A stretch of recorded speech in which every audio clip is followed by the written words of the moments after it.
The Murdaugh Murders. What to know about the trial in South Carolina? Alex Murdaugh, once a prominent lawyer, is on trial for murder, charged with killing his wife and son. His finances and legal career fell into ruin.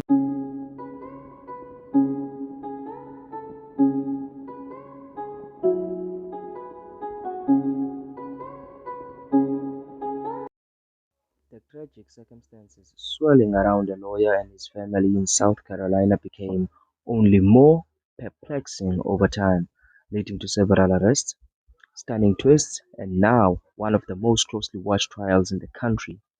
At its center is Alex Murdaugh, aged 54, whose family dominated the legal landscape in the southern part of the state for 100 years, and who now faces trial on 2 counts of murder. Prosecutors have accused him of killing his wife and son in a failed attempt to conceal his own financial crimes. It all began on the night of June 7th, the year 2021, when Alex Murdaugh, whose father, grandfather, and great-grandfather all served as the top prosecutors across a wide area of the state, called 911 to report that his wife and one of their 2 sons had been shot to death. A sense of mystery enveloped the killings as more than a year passed without a suspect or a motive identified. Then on July 14th, 2022, Mr. Murdaugh was indicted on 2 counts of murder, with the authorities saying he fatally shot his wife with a rifle and his son with a shotgun. Mr. Murdaugh has been in jail since October 2021, when he was first charged with stealing from a former client, and prosecutors have since brought a wave of financial crimes against him, saying he was defrauded victims, many of whom were clients, out of about 8.8 million US dollars. Mr. Murdaugh has maintained his innocence in the killing of his wife and son, and his lawyer said before the trial that he looks forward to this opportunity to clear his name. The trial began last week and was expected to last about 3 weeks. The scrutiny on Mr. Murdaugh has spawned several more investigations into 3 previous deaths in proximity to the family, and Mr. Murdaugh has been a bizarre scheme to stage his own suicide to look like a murder. After being pushed out of his law firm, that case will go to trial later. State law mandates that he be sentenced to at least 30 years in prison, and prosecutors have said they will seek a life sentence. They have chosen not to seek the death penalty. Jurors will also hear testimony on 2 charges: that Mr. Murdaugh possessed a weapon during the commission of a violent crime, the fatal shooting of Mr. Murdaugh's wife Maggie, age 52, and their son Paul, age 22-year-old junior at the University of South Carolina, rocked the state's Low Country region, where the family had established a legal dynasty. The killings began to be known as the Murdaugh Murders. Few details were released about the attack, and no arrests were made for more than a year. Mr. Murdaugh had told the authorities that he discovered the bodies near some dog kennels at the family's isolated home in Islington, a rural hamlet about 60 miles west of Charleston.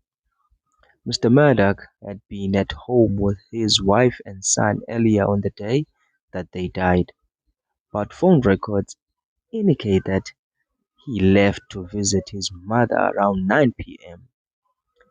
He has said that he then returned home and found the bodies.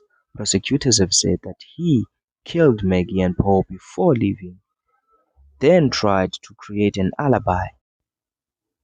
In audio of his call to 911, which placed just after 10 p.m., a seemingly distraught Mr. Murdaugh said he had arrived home and found their bodies on the ground, out at my kennel. "I've been up to it now. It's bad, Mr. Murdaugh. I told the dispatcher," he said, that either his wife or his son was breathing, and implored that the emergency responders to hurry. Are they close, ma'am? After law enforcement officers arrived, Mr. Murdaugh told them that his son Paul had been getting threats because of a fatal boat wreck he had been involved in a couple of years earlier. At the time of his death, Paul had been charged with felonies related to the crash. Now, what happened was officers with the Collecting County Sheriff's Office wrote in reports that they had discovered several shell casings and had called a tow truck company to the scene. They also said they had looked for surveillance cameras from neighboring homes and businesses. Through the heavily redacted police reports did not indicate whether they found any.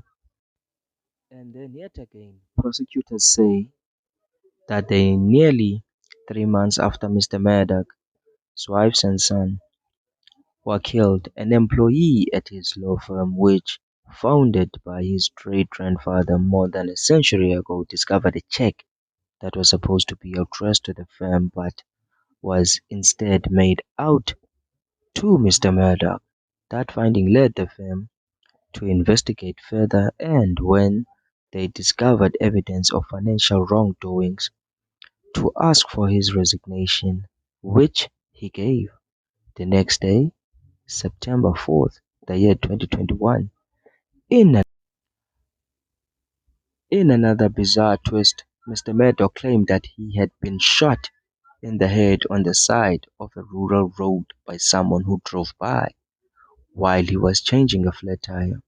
He was taken to a hospital, but his story soon began to fall apart. It turned out that he had not been alone on the side of the road, as he had claimed, but was with a friend and a distant cousin, Curtis Edward Smith. Mr. Murdaugh soon admitted that he had asked Mr. Smith to shoot him in the head. Mr. Murdaugh's lawyers said he had come up with a plan to make his suicide look like a murder because he believed it would help his older son, Pastor Murdaugh, collect to his life insurance policy. Medical records showed that Mr. Murdaugh had been shot in the back of the head, but he had been able to call for help afterward. 2 days later, Mr. Murdaugh issued a statement apologizing to his family, friends, and colleagues, and said he was entering rehab for an addiction to painkillers. The incident ended in the arrest of both Mr. Murdaugh and his cousin, Mr. Smith, was charged with aggravated assault, assisting in a suicide attempt, and insurance fraud. He told us that he did not shoot Mr. Murdaugh and that the gun had gone off as, uh, as he grabbed Mr. Murdaugh's arm to stop him from shooting himself. Mr. Murdaugh turned himself in to the police on September 16 and was charged with insurance fraud, conspiracy to commit insurance fraud, and filing a false police report, all felonies.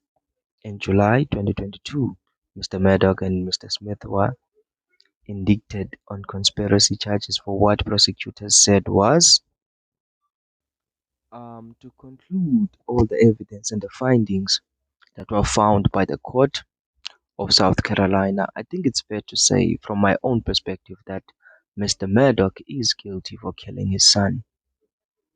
But we all know how the law works. Everyone is innocent until proven guilty.